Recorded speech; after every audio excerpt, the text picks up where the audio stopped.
for us to keep in touch with our community, and we're inviting some friends to come and talk, and specifically experts. And Yannis, you've had a long career in journalism. You run Kappa News now. Yeah, you speak on a lot of, and you're a commentator on many of the news channels. So welcome. And today's topic is the current situation with the coronavirus and how this affects business, society, Europe, the world in general. So welcome. Thank you for having me, Stavro and Maria, and it's a pleasure to speak with you, because it's one of the most dramatic moments of our lives, if we consider what's the situation about. And we're all being tested as far as our patience, our ability to cope with new situation in our lives, our families, people who are away and we can't see them, touch them, feel them. It's a very difficult situation. So, but let's leave the dramatic side things aside and just go to the subject, which is how to deal with this situation regards the economic impact, which it is tremendous for many countries, many economies, many societies. Entrepreneurs are losing their dreams, companies are losing their cash flows, the states and the governments are strained to the bone to try to protect the vulnerable and the people who lose their jobs, companies who lose their income. And we've seen a lot of efforts from governments, the G20, the G7, Eurozone. The US government just passed, or is about to, the Senate is about to vote on a tremendous fiscal bill that will bring the total of the support that the American government and the Fed is providing to the economy up to $6 trillion, which is an astronomical figure. But despite all these big numbers, we should see how there is no concrete plan right now on how the economy will survive this intensive care system, or this economic intensive care, if it will be able to keep the economy rolling and jobs being protected and companies being alive. So I think I just saw the draft of the measures in the Senate, and I think it's a good package overall, because it will provide a cushion of about 3 to 4 months of economic intensive care for the American economy, for businesses to at least stay alive somehow. What we don't know is how much the electronic, the e-commerce and the digital economy will be able to maintain the chains of production, and if the companies all around the country will be able to maintain the businesses. On the other hand, we see some signs of real efforts in the European governments, in the Eurozone, trying to have some fiscal buffer, be able to provide to the countries which are affected the most. The problem is in Europe, the governmental system is so fragmented between the member states that not all countries are affected in the same way. Well, Italy is totally broken down. Spain is in a very, very tough situation. France is also in a very difficult position. Whereas this is really going to test Europe, isn't it? Of course, yes, exactly. And what the governments or the European Union leaders will discuss tomorrow, there is a European summit will take place via video conference tomorrow afternoon, will be how to cooperate in order to alleviate the fragmentation between the different countries, because we've seen, like for instance in Sweden, the economy is still alive. Companies are still working, and people go to work. In other countries of Northern Europe as well. Whereas in the south, businesses literally wind down. So we had three basic efforts right now from the European Union leaders. One is try to keep the financial system alive. That means the banks should remain open, the transactions should continue to happen, and no bank run should happen in the countries, and people should feel safe that their deposits are guaranteed, and people's money are there, and the business will continue. I think on that side, the European Central Bank has played a crucial role in providing almost unlimited liquidity to European banks around the euro area. So right now, despite all this dramatic situation, we haven't seen this spill over to the financial system. So we have a situation right now where the banks are almost safe from, let's say, meltdown or a real financial crisis. The other pillar of the system is the sovereign bonds market, which is the market from which the governments are raising money, raising finance in order to keep their budgets running. And this has created a lot of frustration among European countries because the bond, the yields have gone up, and the spreads have gone up between the core countries of the north, let's say the AAA rated countries of very strong finances, and the south, the spreads have widened. So right now there is talk, that was a talk last night at the Eurogroup, the Council of Finance Ministers of the Eurozone, in order to have a mechanism where when a country feels that its sovereign market of a bond market is in danger, it could apply to the European Stability Mechanism, the ESM, which is the same bailout mechanism that provided those tens of billions of euros to Greece in previous years. So when a country applies for that mechanism, automatically the European Central Bank is then authorized officially to acquire as many sovereign government bonds from the secondary market of that country that is in danger of its yields going skyrocketing, etc.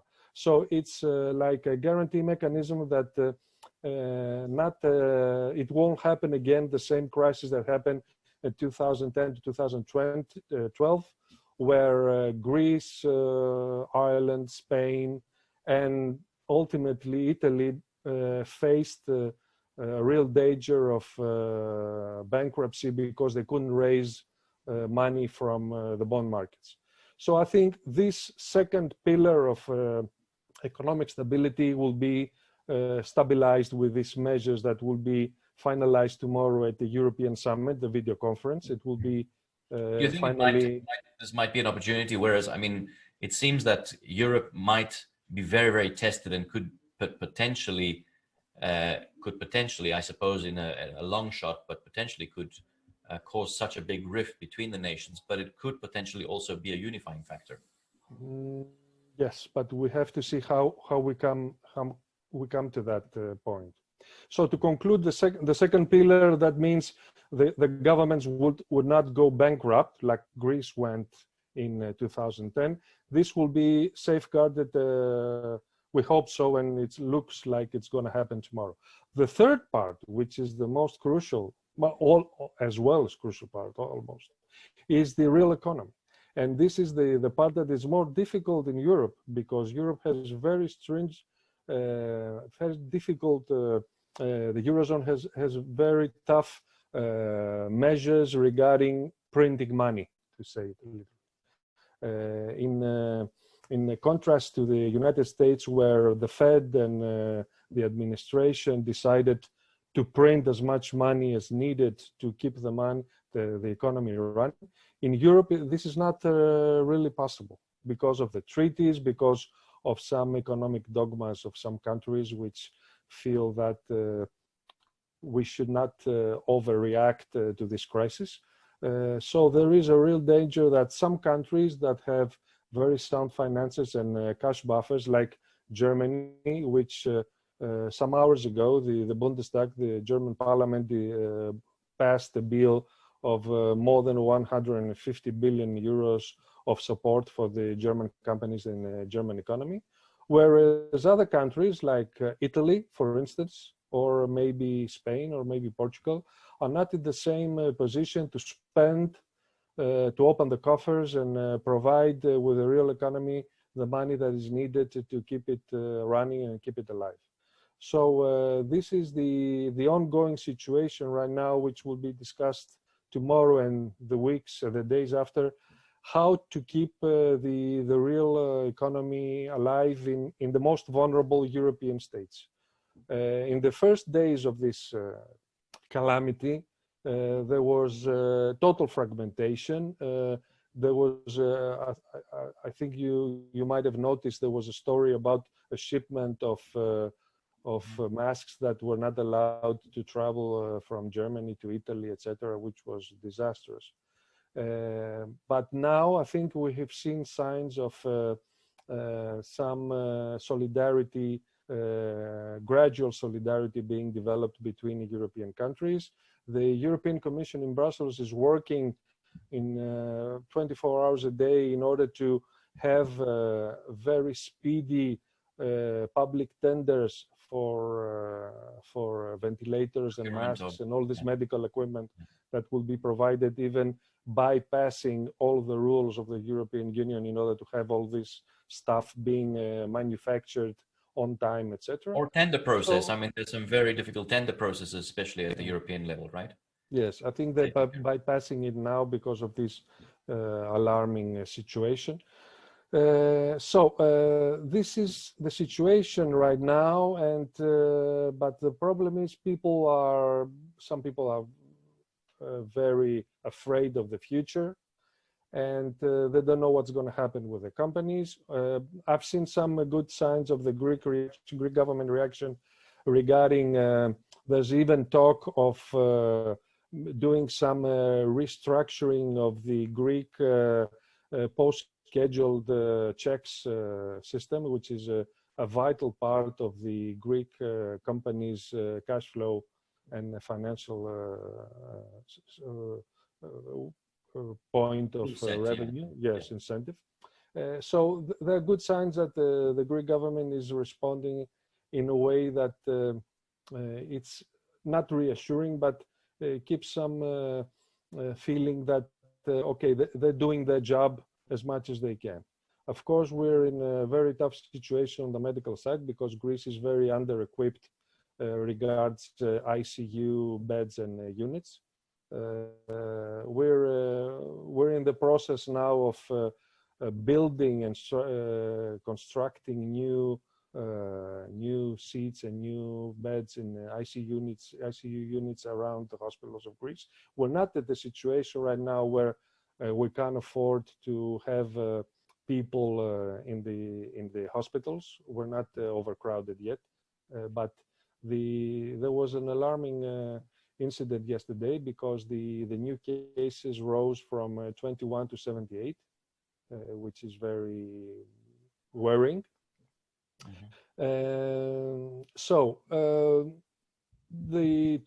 To make a long story short, the big question right now, besides the lockdown and how we cope with ourselves and our daily lives, it's how to keep the structure, the economic structure intact in order for when this lockdown finishes, we'll be able to start again with doing our business, picking up where we left, where we were in, etc. Of course, dozens, millions of our projects, our plans, our dreams have gone to the dustbin right now, but it could be also an opportunity to reschedule our lives, reschedule the countries, reschedule the way we see business being conducted. So it's overall a very, very, let's say, tempting but challenging times. We are tested as humans, as people with solidarity, as civilians, as people of a country. And it's also Greece's national holiday today, and it's a sentimental issue because our ancestors almost two centuries ago decided to take up arms and fight for their freedoms. So today we can't fight for our freedom we just fight for it by staying inside. So we're fighting for our survival, I Yes. suppose, the survival of the economy, Yes. but also the survival of our older generations, which are more at risk. Exactly.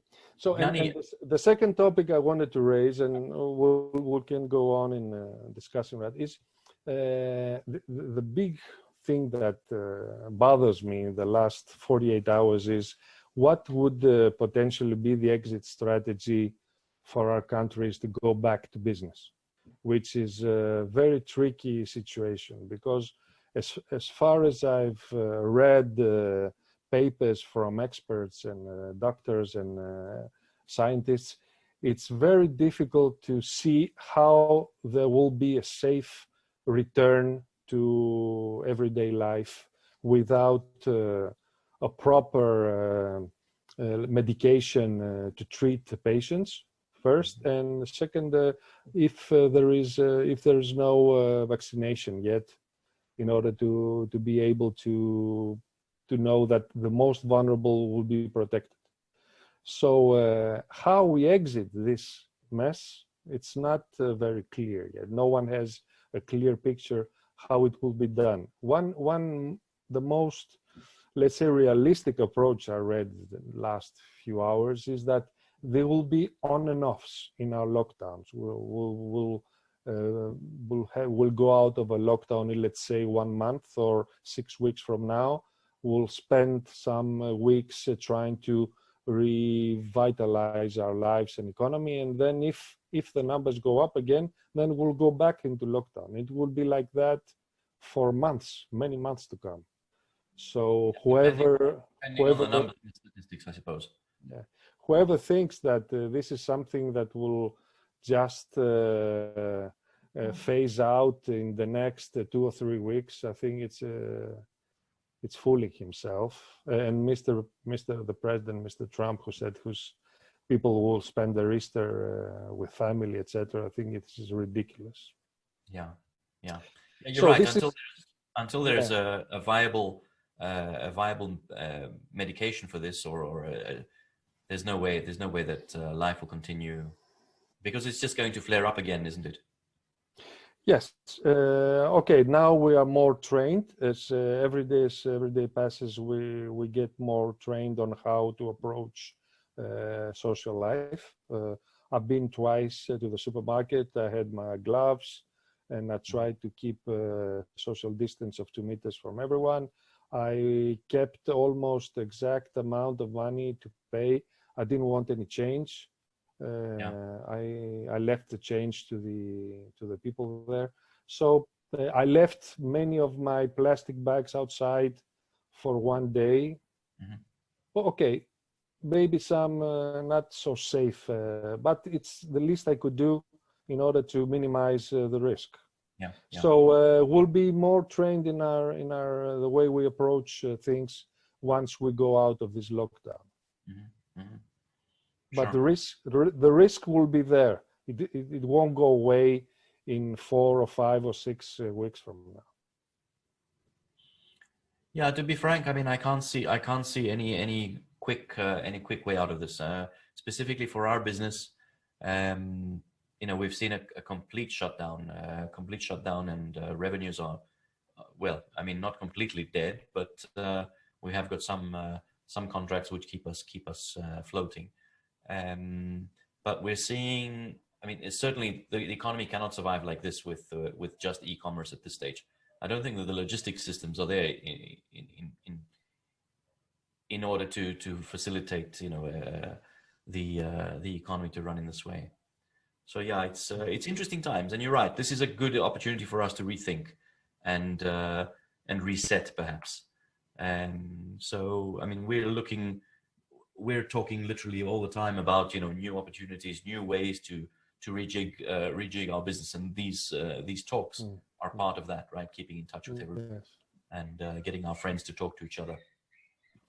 Yes, I think once we come up with a comprehensive plan of an exit strategy, of whatever that be, we will be able to plan our businesses and our sectors in a way that will be accommodated to the new situation, because every business has some flexibility, and there should be also some flexibility from the governments in order to accommodate new business. For instance, which sectors would be more supported in the initial phase of relaxation of the lockdowns? Will it be, let's say, the industry?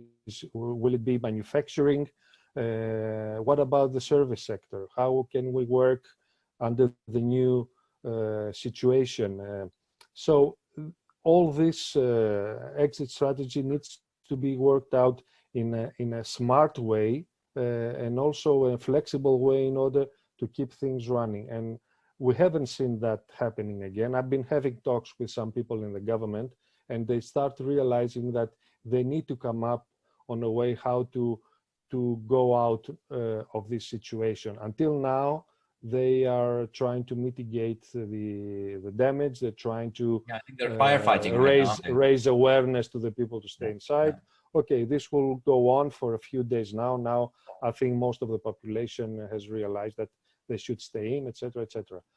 In the next few days or couple of weeks, I think we'll have to start thinking on how, when, and under which terms and circumstances we will be able to come out of this tunnel. Mm-hmm. And Yanni, what are you hearing on the educational sector? I mean, we hear that some schools have taken their lessons virtual also, via Zoom schools. And there are other schools that haven't even tried any kind of initiative. I mean, what is the plan there? Because, I mean, kids can't and students can't stay out of school for too long either. That's also not good for them. And they do need to be kept on track, and it does help them to be guided, especially when they're at a younger age.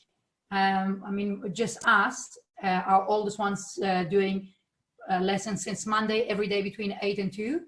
And the youngest one isn't. And that's a bit worrying, because, we can't afford, and he can't afford, and no parent or student can afford just to miss a whole year like that. Yeah. Well, first of all, there was no good acceptance by the teachers and for this distant learning issue. There have been, we know that the Greek teachers are not the most technically advanced in the world regarding new ways of using digital technology. On the other hand, I think because Greeks are innovative people, I think if there is a goodwill, we could find ways of using all these wonderful new technologies in order to keep the children and the pupils' attention, and maybe also combine with games, and also combine with interactive stuff that will make them more keep their interest in this issue. It's a totally different ballgame now. I think also the government needs to come up with new ideas on how to manage the situation. As we said before, how can we imagine students or 5-year-olds, 6-year-olds going to first grade and not hugging each other and not kissing each other and not playing with another? I can't think of this situation, because it's still, the danger is still out there. And we've seen cases, there was a case in Italy yesterday of a 17-year-old teenager who died without any other pre-existing disease. And we've seen people in intensive care units who are in their 20s. So it's a real danger. I don't know how we're going to cope with that, but this is really a big problem. And it's so dramatic that I was thinking yesterday of the children of Syria, which for years are undereducated, have lost their schools, etc. But I think that if there is a goodwill and much innovation, I think we can find ways to keep our sons and daughters in close contact with the schools and the knowledge sector. Yanni, I wonder if I can take the opportunity just to ask your opinion and your thinking around what's happening up in Thrace and with the situation with Turkey, before we open to questions and commentary from our friends. I see Charles is here, George is here, Maro is here. Welcome, Maro. Olga was here yesterday as well. Welcome, Olga. Theodora's here. So if you guys want to get your questions ready, maybe raise your hand, open up your video, and we'll unmute you in a few minutes. So yes, it was that was the double whammy for Greece in a few weeks ago, because it was okay. We all know that the refugee crisis in Europe started around 2013, 2014, and it climaxed in 2015 with the borders being open and refugees rushing into Europe, etc. Well, after the decision of the European countries to close Greece's northern borders in late 2015, Greece had no other chance, no other way as to close its own borders as well. It's simply not possible to host hundreds of thousands of refugee or asylum applicants in Greece because we simply can't afford that. And it's also a problem within the societies. We've seen xenophobia and acts of violence from people that were very friendly. The societies were very, very accepting to the refugees in previous years, but now there's no real appetite for the Greek society to cope with this issue. So I think it was the right choice for the Greek government to enforce the policing of the borders facing Turkey, because most, like 90% of the people that tried to cross the border on Evros were people from Afghanistan and Pakistan, and not Syrians who were dislocated from Syria.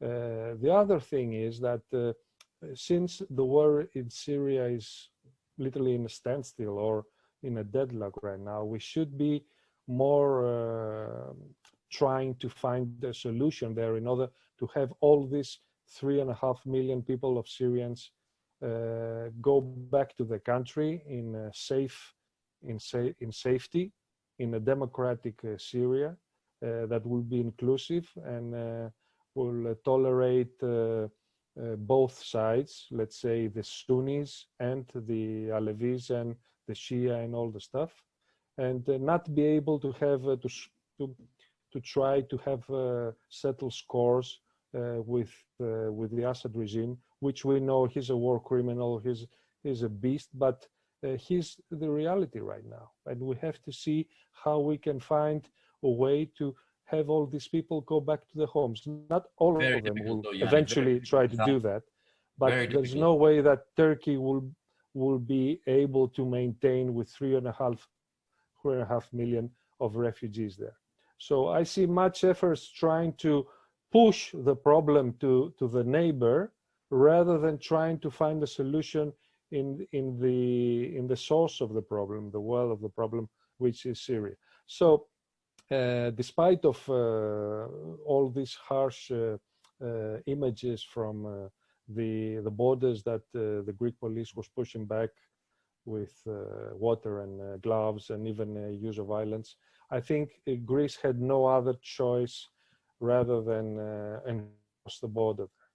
And right now, what is at stake is try to have better conditions for the people that are on the islands, especially in Lesbos and Chios, put them in safe places, have their hygiene, and have the people, the young kids, have their education, and try to cope with at least the people, the refugees and the applicants that are in Greece right now, help them have a better life the way they are. There is a decision, I think, gradually, there will be relocation of these people from the islands to the mainland.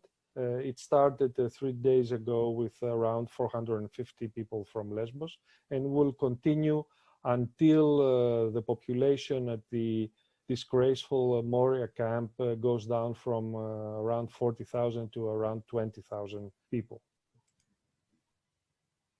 It's insane. The But numbers are huge. I should mention as well that it was also a very cynical game plan by Erdogan, trying to blackmail the European Union by using these people as tokens, and in his fight also with Greece and trying to have to stage a hybrid war with Greece, and but he failed. And historically speaking, it is the first time that Greece, let's say, won on the battlefield against Turkey since 1921. Since 1990 years, we've been suffering minor or bigger defeats from Turkey on the battlefield.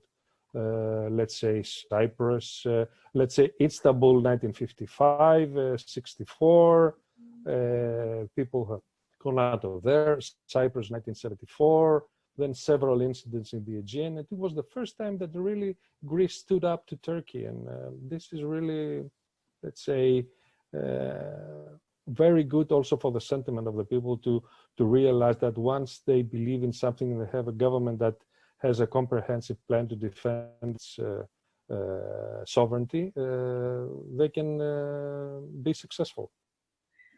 Well, thank you, Yanni. I think that was very useful discussion. I would like to invite our friends, should they want to make a comment. Welcome, Maro. Nice to see you. We watch your show straight after this. And no, I'm not gonna go live today. I think right. we've had enough. You want to put a question to Yanni, Maro?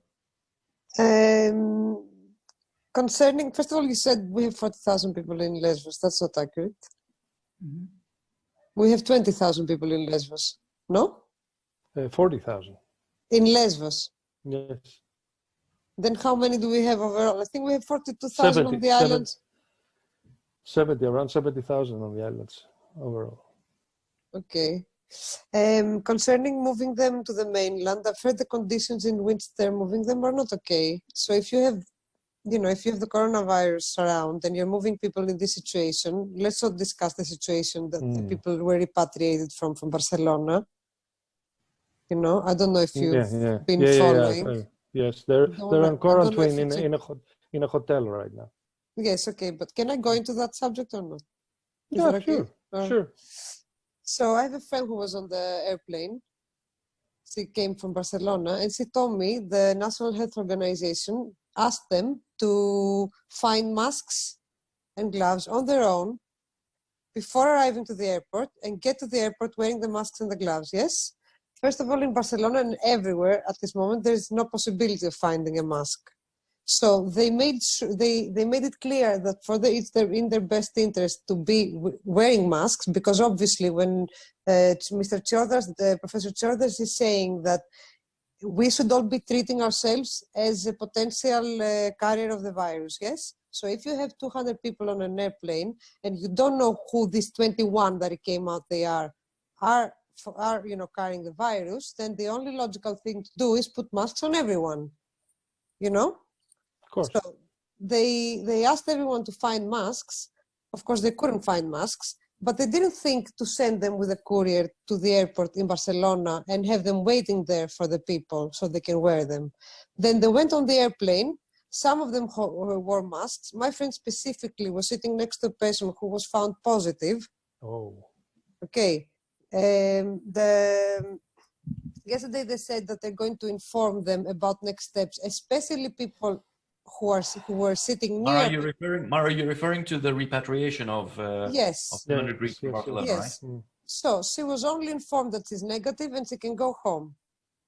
She was not informed. After 2 weeks of quarantining herself in Barcelona to be safe, she went on an airplane that she was not protected, and then she was not informed that she was sitting next to a person who was positive, which means that in the next few days she could have symptoms.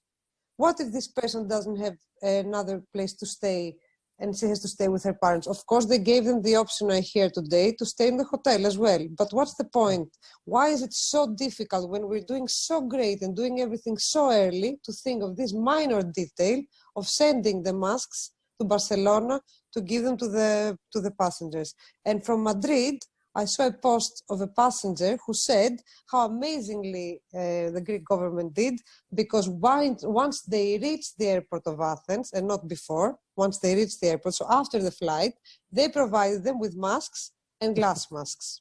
And they put pictures on Facebook saying that you did wonderfully. And I was like, no, dude, that's not the way. It has to be before the flight.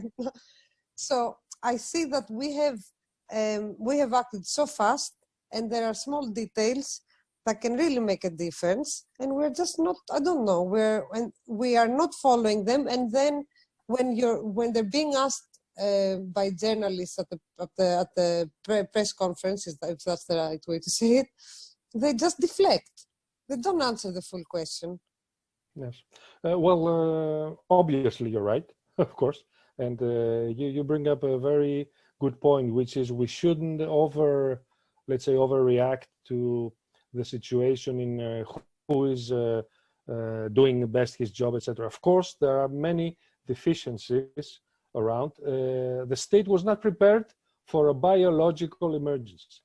To give you an example, some 70 firefighters were crash-trained to become biological warfare first responders within 1 week.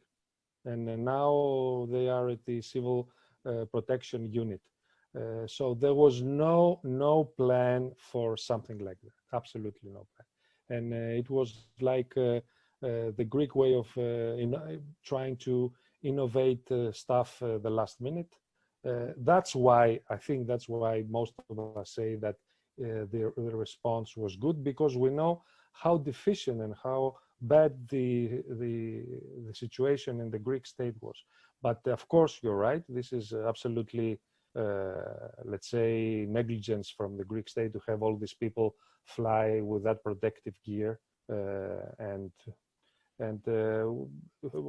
was thinking as well, there are 2,000 people stuck in the Istanbul airport for the last 6 days, and they can't go anywhere. They can't go out, they can't travel. 2,000 people in Istanbul airport. They should jump on one of Erdogan's buses. Yes. Yes, but if I can add, the thing is that, okay, we knew there was a deficiency, and sometimes when I've been saying the Greek government has been doing great, but I don't usually say what is also in my mind. That is, yes, we acted very fast because we knew we weren't prepared. But at the same time, as a citizen, before following all the measures, I was telling my friends, just shut up and stay at home. Now that we are fully following the measures, with all the implications that has in our lives and the economy, now we have the right to question. Mm-hmm. When you're not following... You've been in isolation how long now? Since the 29th of February. 29th of February. Yes. So once you're following the measures, then you have the right to ask questions. So when a journalist asks, why is this happening like this? For me, right now, it's not okay anymore to deflect. Yesterday, I uploaded the video talking about this specific flight on detail, okay? And for 6 hours or 7 hours, my video was down because someone reported it, because apparently it wasn't okay for me to give such detail. Really? Can you believe? I'm a nobody. I have like 3,000 friends on Facebook. That's it, you know, and 100 people are watching my videos, and still someone thought that I had to be silenced, because we have to pretend that we're doing everything perfect, and that's not okay. You know, today again, I don't want to say exactly what, but there was a question And now the journalists are not present. They're sending their questions in. So it's easier to deflect because there's no one to, return, come back with another question. I wonder, Yanni, could you comment on that issue of the journalists actually putting their questions through email or through and actually getting their questions read to them? Well, this is a new procedure that's happening also in other countries as well. In the European Union, all press conferences are now with pre-arranged the questions, and there's no real ability to post questions live. So this is a real problem. I think Maro has a point there. Maybe they can try Zoom, since they're trying to make, homeschooling, and via, they're telling people to work with teleconference and everything, and they're using it in the ministries between them. Maybe it's time that the journalists can go in via Zoom and ask questions. Because for me, it's not okay at this time if the only way I can pose a question to the government is these journalists, and if these journalists who are not always trying to make uncomfortable questions, obviously, even when they try a little bit, these questions are not answered. Me as a citizen, they are my representative there. It's gonna get worse, because it's normal. It's gonna get worse because things are gonna get more difficult, and they're gonna be avoiding answering questions because this is what politicians do, no? Well, I can't add anything with what you say. Unfortunately, I'm not into the field of the health industry reporting, so I can't really know how much of info is being kept secret from the people, and if there is something more that could be added. But certainly, the way that is handled regarding how to keep people aware of the various points, and if there are deficiencies in various areas of departments of the government, certainly there is not the level of communication and let's say informing the people that I would be happy with. No, I agree with that. Absolutely. Do we have any other questions from anyone? Any comments? Any points anybody wants to put across? Maybe We've got Charles. I see Charles has joined us. Hello, Charles. Welcome back. Okay. All right. Good. All right. Well, So thank you. We will release everybody early. Oh, Charles wants to ask something. Yeah. Guys, I'm not Greek, right? I'm half Greek, so I'm commenting from a foreigner's point of view. I understand what you're saying, Maro. I take a lot on board. But at the same time, I do agree with you that politicians have to find a way of answering a question without actually getting trapped. And journalists are trained to ask questions to trap.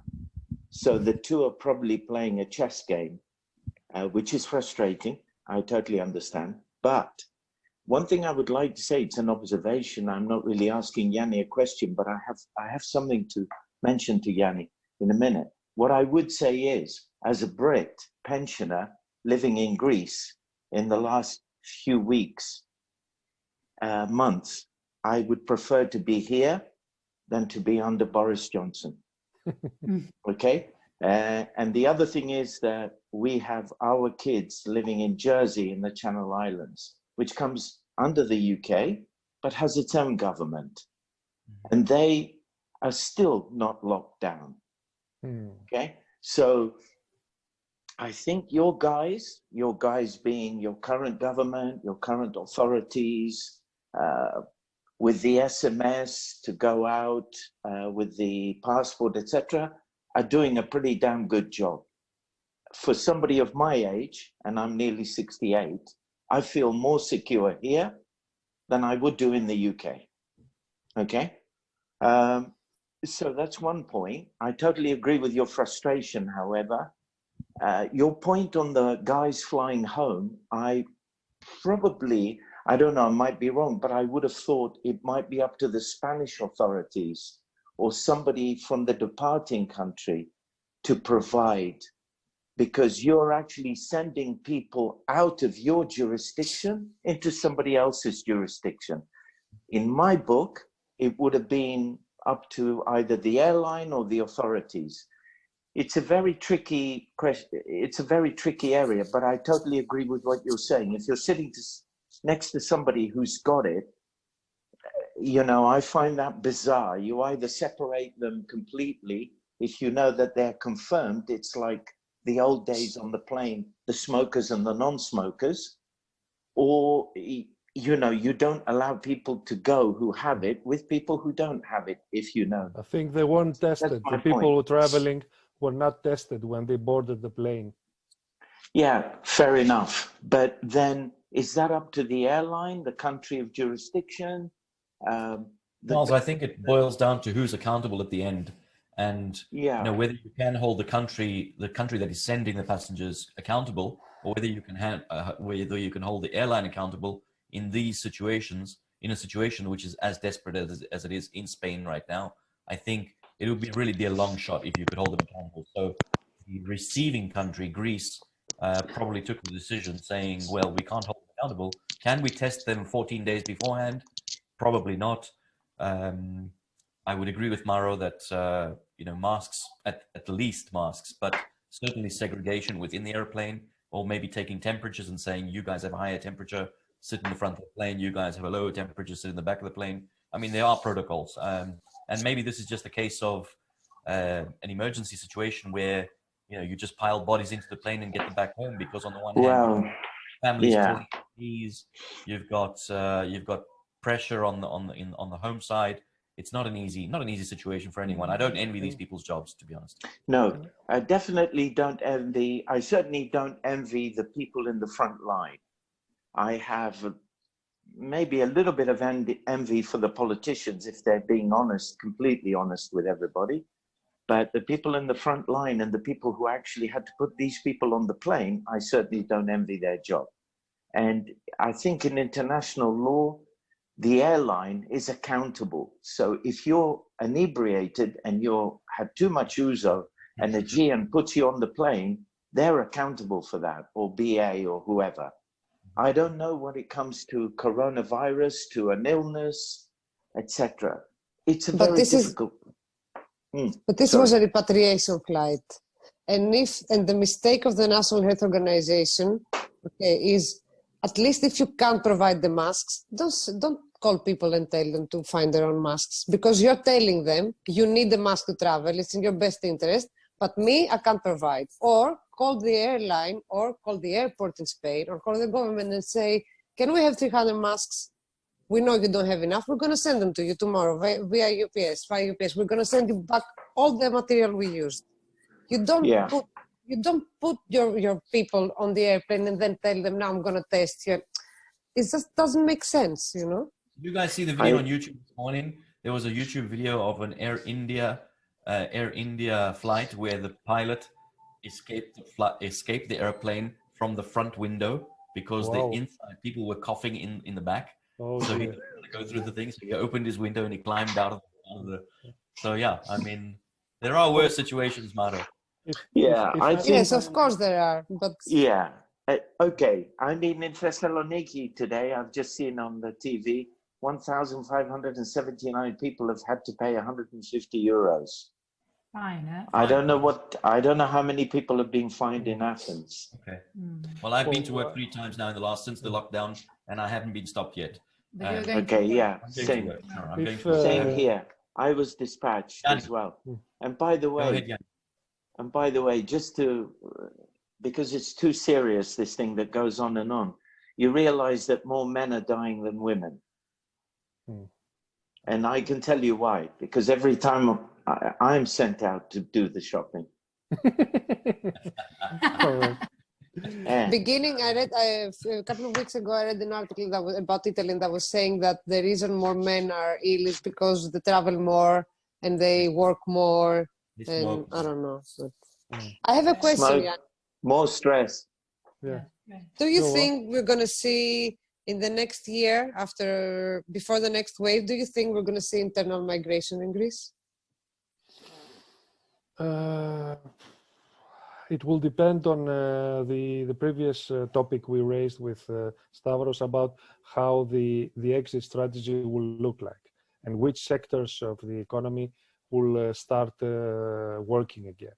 If it will be, I don't see really a chance for tourism to be on its feet again for this year. It's a mess. So many of the people that were supposed to work on the islands or Rhodes or Crete have to find other jobs somewhere else. So it will definitely need to be a plan for domestic migration in order to have people working. Otherwise, they will stay idle with no jobs, because all these fiscal measures and all these stimulus measures will run out in about 3 or 4 months. Then what after that? What comes after that? So I think definitely there will be a need for internal migration. And I think one of maybe the most important point you raised in your previous position is that even we can't expect everyone to be absolutely 100% correct. There will definitely be mistakes, but when you suppress the mistakes and you try to have people to not being able to raise their comments or have their voice heard, then you lose much of the, let's say, the goodwill that has been created in recent weeks. So it's a big mistake. I will try to raise that to people in the government, because they don't have nothing to fear, because they've done a good job. Okay. But certainly they've done some mistakes. It's no problem for them to acknowledge the mistakes and be able to prevent next mistakes from happening. And by suppressing questions and awareness, I think it's a big problem there. So it was a very good position you take, and thank you for that. Thank you. Martha, I think you have a question. Martha Condodemon, do you want to jump on? Or shall I read your question out? What do you have on the chat? Do you want to unmute or shall I unmute you? So Martha is asking, do you believe that this may be, she will unmute. Go ahead, Martha. I think she's muted. She is, but I'm thinking she's going to unmute herself. Okay, I will unmute you. There you go. Martha, can you hear us? Martha, can you hear us? I think Martha has a problem with her microphone. I'll read her question then. Do you believe that this may be a chance for Greece to develop a basic digital industry sector?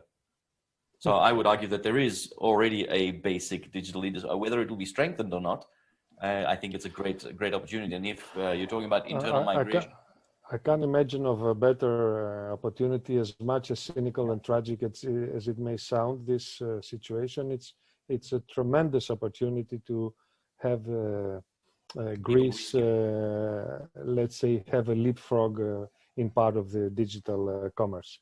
We've seen some very good points which we couldn't imagine a couple of years ago, like people being informed on with alerts on their mobile phones on the situation, on people being able to send SMS and obey the instructions of the authorities. We've seen the site, the format.gov.gr, working properly for people who want to notify what they're doing, what they're going to their job, etc. So basically, we've seen some things that have put Greece on the scale of a proper country with functional governmental digital communications. Now it's part of the rest of the equation, which is the ISPs and the rest of the real economy and the digital providers to come up with creative solutions and how to best promote us. I think the retailers recently, the last few days, are coming up with very innovative ideas on how to, for shopping, for having goods delivered to you, etc. They're keeping their shops open on a digital scale. I think it would be. Are you referring to the e-food and Yes, and Sklavenitis, yes. Sklavenitis, sorry. Yes. Sklavenitis and e-food deal, right? Yes, and it's like a for sale deal, but that's how it works.